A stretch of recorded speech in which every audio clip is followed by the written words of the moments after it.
नमस्कार, स्वागत आप सभी का। ग्लोबल अड्डा आप देख रहे हैं और मैं हूं आपके साथ पुनीत मिश्रा। तो मिडिल ईस्ट में क्या चल रहा है? मिडिल ईस्ट में दरअसल जब से इजराइल ने ईरान के तेल डिपो को निशाना बनाया है, तब से तेहरान में घने काले बादल छाए हुए हैं और धुआं लगातार उठ रहा है। और वहां पर खबर यह है कि आसमान से भी तेल गिर रहा है। तो ये गंभीर स्थिति जरूर पैदा हो रही है, लेकिन इस बीच ईरान की तरफ से यह कह दिया गया है कि अमेरिका इस बात की प्लानिंग कर रहा है कि वो मदर ऑफ ऑल बम जो है वो गिराने की तैयारी में है। लेकिन एक चेतावनी भी ईरान जारी कर रहा है और वो है तेल को लेकर कि तेल का दाम जो है आसमान से भी ऊपर चला जाएगा अगर अमेरिका और इजराइल का रुख यही रहता है। तो आइए इन्हीं चीज़ों को समझते हैं और साथ ही में बात करेंगे अमेरिका के व्यापार की भी। अमेरिका का व्यापार क्या, अमेरिका का मुख्य व्यापार है उसके हथियार, उनकी भी बात करेंगे। तो चलिए शुरू करते हैं चर्चा को। मेरे साथ अंकुर जी मेरे सहयोगी मौजूद हैं, सीधे उनके पास चलते हैं। सबसे पहले बात तेल की कर लेते हैं। सर, तेल की क्या रिपोर्ट? देखिए पुनीत, तेल की जो रिपोर्ट है काफ़ी मतलब चिंताजनक है, क्योंकि पूरी दुनिया में दाम बढ़ चुके हैं। क्रूड ऑयल की अगर हम बात करें तो वो करीब 67 रुपीज़ पर था और आज वो करीब 112-13 डॉलर प्रति बैरल तक गया। लेकिन बाद में फिर जी सेवन कंट्रीज़ ने ये कहा कि भाई हम जो अपना रिज़र्व है वो पूरी दुनिया के लिए खोल देंगे, लेकिन तेल की किल्लत नहीं होने देंगे। तो उसके बाद फिर इसमें कुछ ठंडापन देखने को मिला, लेकिन ये अभी भी $100 से ऊपर है। अब देखिए, अगर हम क्रूड की कीमतों की बात करें तो जब से जंग शुरू हुई तब से करीब 80% क्रूड की दाम बढ़ चुके हैं। लगभग दुगने के आसपास ये एक बार पहुंच चुका है। तो आने वाले जो समय है, जो एनालिस्ट बात कर रहे हैं वो ये कर रहे हैं कि अगर ये जंग आगे चली, लंबी चली, तो फिर तेल के दाम और बढ़ सकते हैं।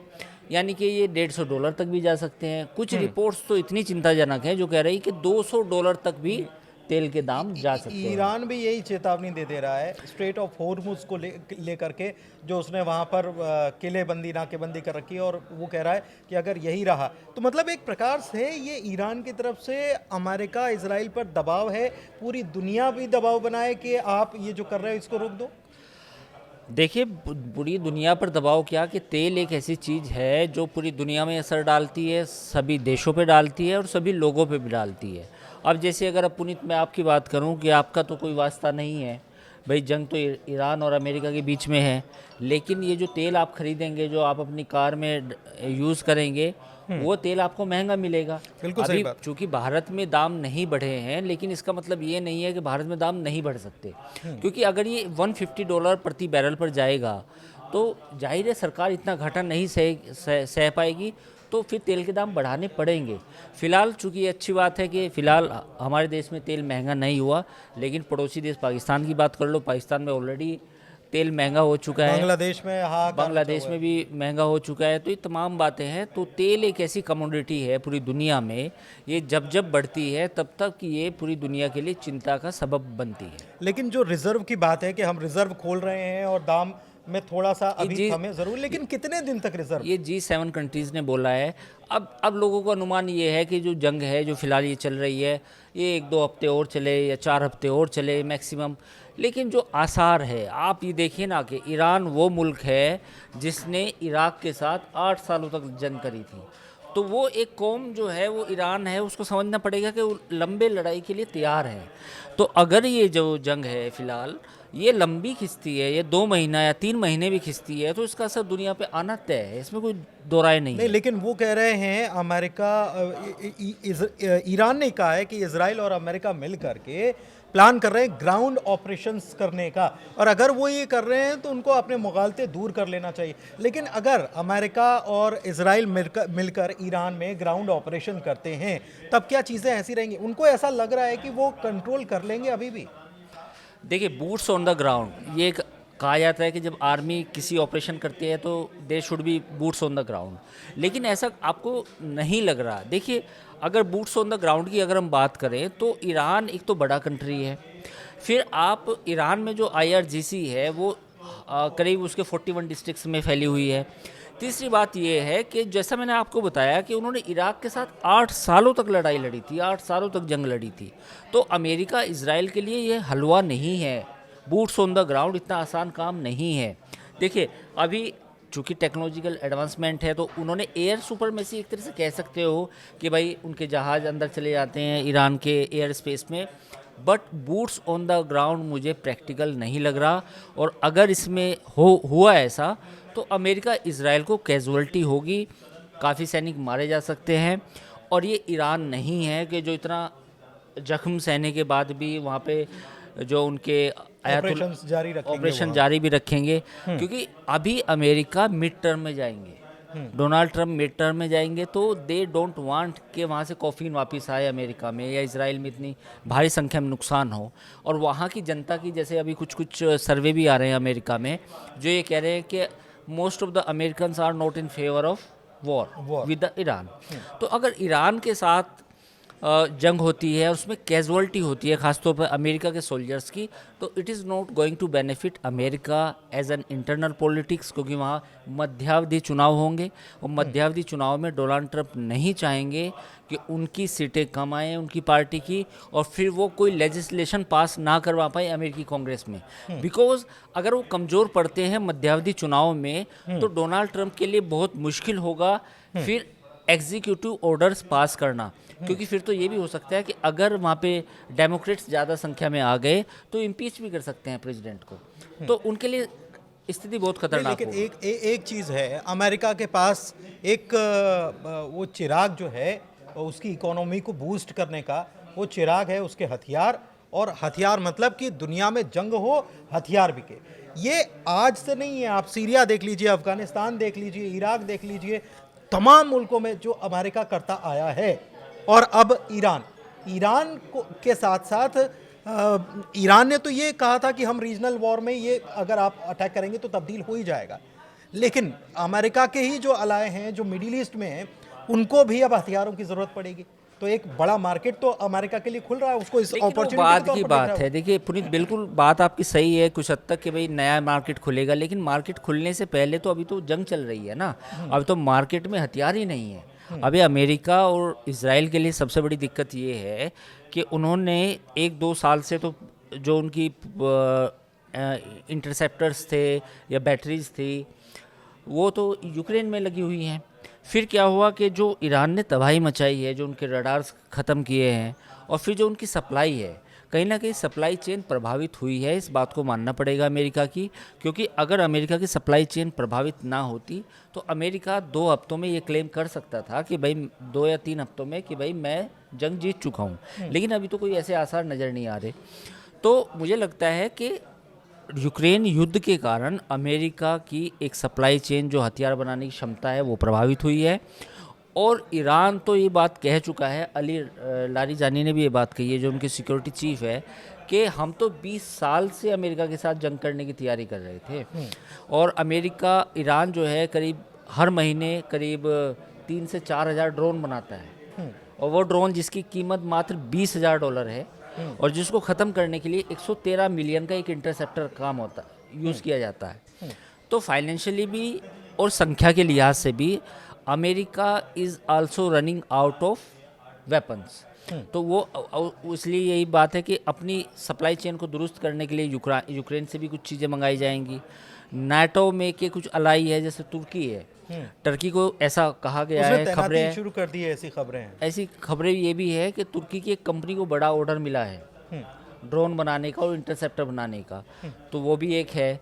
तो मुझे लगता है कि वो तो बाद की बात है कि हथियार बेचे जाएंगे नहीं बेचे जाएंगे। फिलहाल तो ये है कि अगर ये 3-4 महीने जंग खिंच गई और लंबी लड़ाई चली तो ये बड़ा मुश्किल होने वाला है। $891 मिलियन पर डे का यूएस आर्मी का खर्चा बताया जा रहा है, और इस बीच तमाम दूसरे मुल्क भी इसमें शामिल होते जा रहे हैं, क्योंकि फ्रांस से भी एक आया कि वहाँ का उनका भी एक न्यूक्लियर करियर जो है वो बढ़ चला है मिडिल ईस्ट की तरफ। चार्ल्स डी कुछ नाम है उसका। हाँ, चार्ल्स डी गॉले। यस। गॉले। तो ये कहने का मतलब ये है कि ये जंग का खर्चा जो है वो लगातार बढ़ता जा रहा है। कितने दिन तक ये झेल पाएंगे इस खर्चे को? देखिए, ये बात तो अमेरिका में लोग ये पूछने लगे हैं, बेरोजगारी दर बढ़ी है वहाँ पर। पिछले हफ्ते जो आंकड़े आए थे, इस हफ्ते भी आंकड़े आने वाले हैं, we have to wait and what.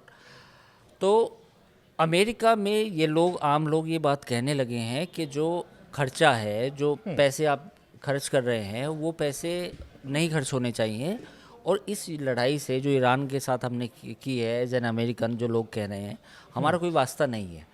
और फिर वहाँ पे एक बहस ये भी छिड़ी है कि जी ये लड़ाई तो हमारी नहीं थी, ईरान की थी, वो इजराइल की थी। मतलब इजराइल की लड़ाई में अमेरिका घसीट लिया गया, ये कुछ वहाँ के एनालिस्ट बात कर रहे हैं। तो रही बात खर्चे की, देखिए अमेरिकन इकोनॉमी पिछले जो रिसेशन पूरी तरह से तो नहीं आया था, लेकिन वहाँ पे महंगाई बढ़ गई थी, जिसके बाद फिर वहाँ पे ब्याज दरें बढ़ाई गई। तो अमेरिकन इकोनॉमी एक तरह से रिसेशन में थी, पूरी तरह से नहीं थी, लेकिन इस युद्ध के बाद अमेरिका पर एक बड़ा खतरा जरूर मंडरा रहा है, क्योंकि उसके जो खर्चे हैं, जो नेशनल डेट है वो बहुत ज़्यादा है, उसको कम करने की कोशिश होंगे। और यही वजह थी कि जो डोनाल्ड ट्रंप हमेशा जो टैरिफ लगाते थे पूरी दुनिया पे, शटडाउन भी हुआ उनके यहाँ, पूरी बिल्कुल शटडाउन हुआ था। तो पूरी दुनिया में जो टैरिफ का जो खेल है वो भी डोनाल्ड ट्रंप ने ये कहा था कि ये टैरिफ लगाकर हम अमेरिका का नेशनल डेट कम करेंगे। लेकिन वो बात अलग है, अब जो ये लड़ाई हुई है इसका असर ज़रूर अमेरिका की इकोनॉमी पर पड़ेगा।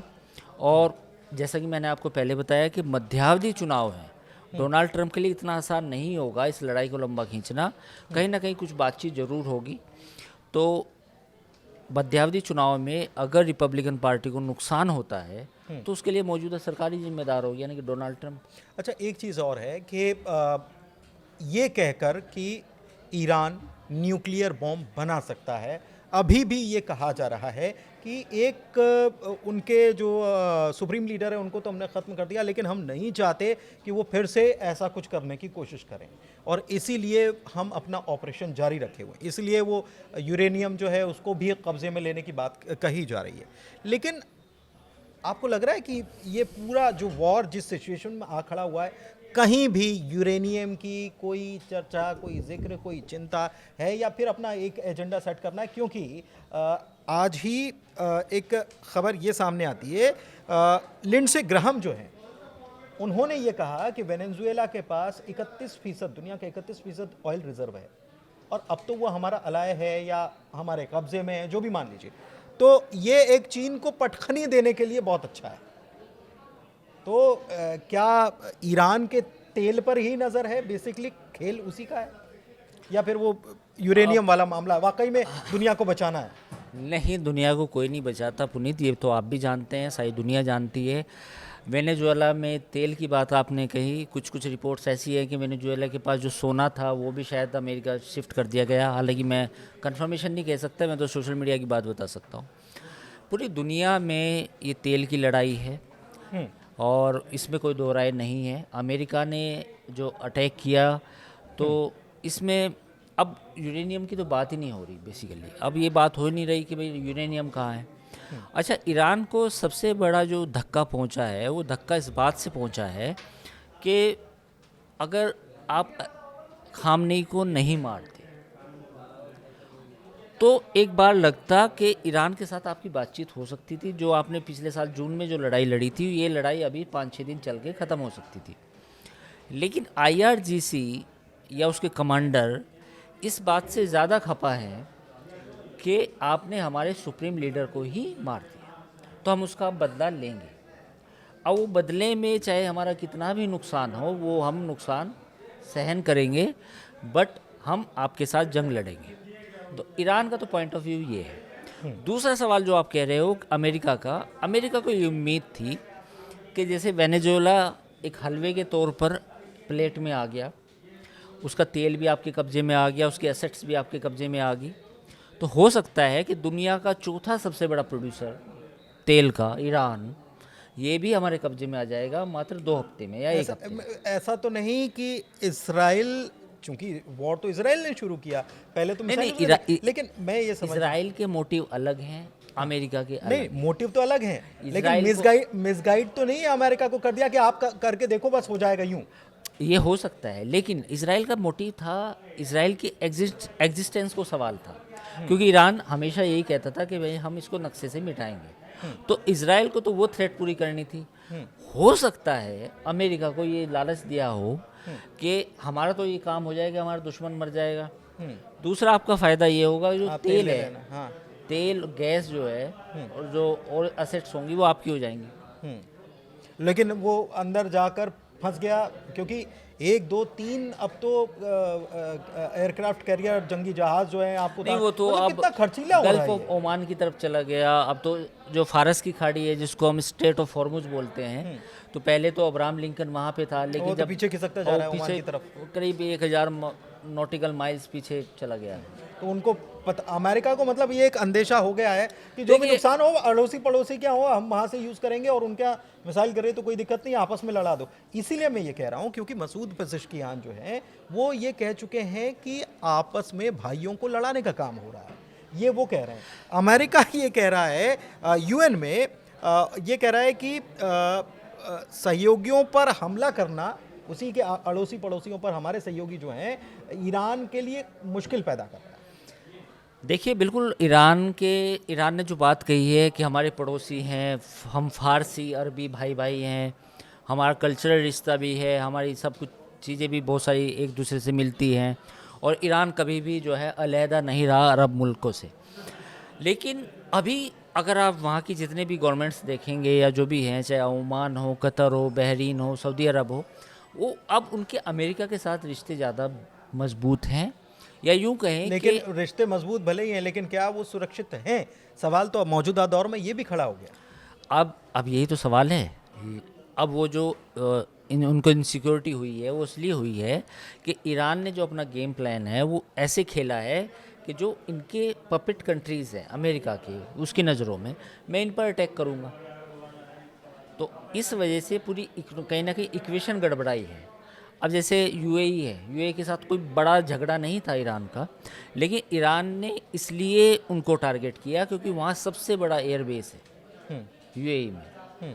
हालांकि बात ये भी है कि एक चीज़ माननी पड़ेगी कुछ कंट्रीज़ की, खासतौर पर यूएई, या उन्होंने पलटकर अभी उतना वार नहीं किया। अगर ये हुआ कि यूएई हो गया या कतर हो गया या दूसरे मुल्क हो गए, बहरीन हो गया, ये सब मिल करके, अमेरिका तो लड़ ही रहा है, इजराइल तो लड़ रहा है, लेकिन अगर ये सब मिलकर भी ईरान के ऊपर अटैक करते हैं तो ईरान ने ऐसी तैयारियां कर रखी है।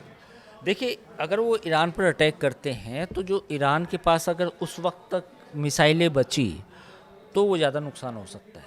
इनको ये मालूम है जितने भी तो आज के कंट्रीज घर हैं ये। हाँ, दूसरी बात ये एक और है कि जो इन कंट्रीज़ में जो वहाँ के लोग हैं, जो शेख अलग हैं, जो रूलर्स अलग हैं, लेकिन वहाँ की आवाम जो है वो उसके मन में कहीं ना कहीं ये बात है कि ईरान जो कुछ कर रहा है शायद गलत नहीं कर मुस्लिम ईरान जो कुछ कर रहा है, रहा। हाँ, ईरान बेसिकली इजराइल से लड़ रहा है। तो वहाँ के जो आम शहरी है, आम मुसलमान है, वो ये भी समझता है ना कि ईरान का जो मोटिव है इजराइल से लड़ना वो गलत नहीं है। ईरान हम पे हमला कर रहा है, हमारे मुल्क पे कर रहा है, वो एक गलत बात है, पर जो उसका बड़ा मोटिव है यानी कि इजराइल से जंग करना, वो गलत नहीं। वो टीस तो मतलब बाकी अरब कंट्रीज हाँ, में भी है इजराइल को लेकर है टीस, लेकिन जो रूलर है, जो वहाँ पे जो भी शासन में है, उनकी अपनी मजबूरियाँ कह लो, इक्वेशंस कह लो, या अमेरिका की उनकी बात माननी पड़ेगी। अमेरिका के साथ बहुत ताल्लुकात बहुत गहरे हैं, वो इतने आसान नहीं है कि आप अमेरिका को नज़रें दिखाएंगे, क्योंकि अगर अमेरिका के साथ आप नज़रें दिखाएंगे तो फिर मुश्किल हो सकती है। अच्छा, एक लास्ट सवाल कि एक खबर और आ रही है कि उत्तर कोरिया और दक्षिण कोरिया के बीच में भी अब थोड़ा सा टेंशन इसलिए बढ़ सकता है क्योंकि अमेरिका जो है दक्षिण कोरिया के साथ आज से एक सैन्य अभ्यास करने जा रहा है, और इसको एक नाम भी दिया गया है, इसका नाम है फ्रीडम शील्ड। तो एक तरफ जंग, इस तरफ मिडिल ईस्ट में, दूसरी तरफ अगर वहाँ पर ये सब होता है तो एक टेंशन क्रिएट करने का काम होगा, टेंशन बढ़ेगी। देखिए, ये जो जंग है इसमें आपने जो आशंका जाहिर की, मैं एक और आपके सामने रखता हूँ कि ये सब चल रहा है पूरी दुनिया में। अमेरिका के पास हथियार भी सप्लाई कम होगी, कोई उसने इतना लंबा युद्ध की बात नहीं सोची थी। उधर यूक्रेन की लड़ाई चल रही, क्या होगा अगर चीन ताइवान पर अटैक कर दे इस दौरान? सोच के देखिए, तो क्या अमेरिका वहाँ लड़ने जाएगा? कितनी बड़ी मुश्किल हो सकती है। तो ये बात भी जाहिर, जो आपने नॉर्थ कोरिया का मुद्दा उठाया है और वो वहाँ पर इंटरसेप्ट या उस चीज़ को ब्लॉक करने के लिए थोड़ी सी मौजूदगी दिखाने की कोशिश है, वो वही है, ये दिखाने के लिए कि देखिए हम मतलब आप ईरान में डिस्टरबेंस मत क्रिएट करो। हाँ। आप अपना उनको एंगेज करना वहाँ पर। उनको एंगेज करना और ये दिखाना कि हम यहाँ भी हमारी प्रेजेंस है। लेकिन सवाल ये है कि अगर चाइना ताइवान पर अटैक कर दे तो फिर क्या अमेरिका अपना जंगी बेड़ा वहाँ पर भेजेगा? और किम क्या खामोश बैठेंगे? क्या किम खामोश बैठेंगे? ठीक। तो कुल मिलाकर चर्चा थोड़ी लंबी हो गई, लेकिन बहुत सारे मुद्दे यहाँ पर हमने चर्चा में शामिल किए। क्या हो सकता है, तेल की स्थिति क्या हो सकती है, क्योंकि ईरान की तरफ से ये बार बार कहा जा रहा है कि अगर ऐसी ही परिस्थिति बनी तो आने वाले दिनों में पूरी दुनिया पर इसका असर होगा और तेल के रूप में होगा, जिसकी कीमतें जो हैं आसमान छूने लग जाएंगी और कोई भी ये नहीं चाहता। लेकिन अमेरिका क्या वाकई में ग्राउंड ऑपरेशन कर पाएगा, और अगर करता है तो ईरान की तरफ से क्या जवाब मिलेगा, क्योंकि ईरान बहुत सालों से तैयारी कर रहा है। और ये हम नहीं कह रहे हैं, ईरान खुद ये क्लेम करता है कि हम बहुत सालों से अमेरिका से जंग की तैयारी कर रहे हैं। फिलहाल इस वीडियो में इतना ही। कैसा लगा वीडियो बताइएगा ज़रूर। बहुत शुक्रिया।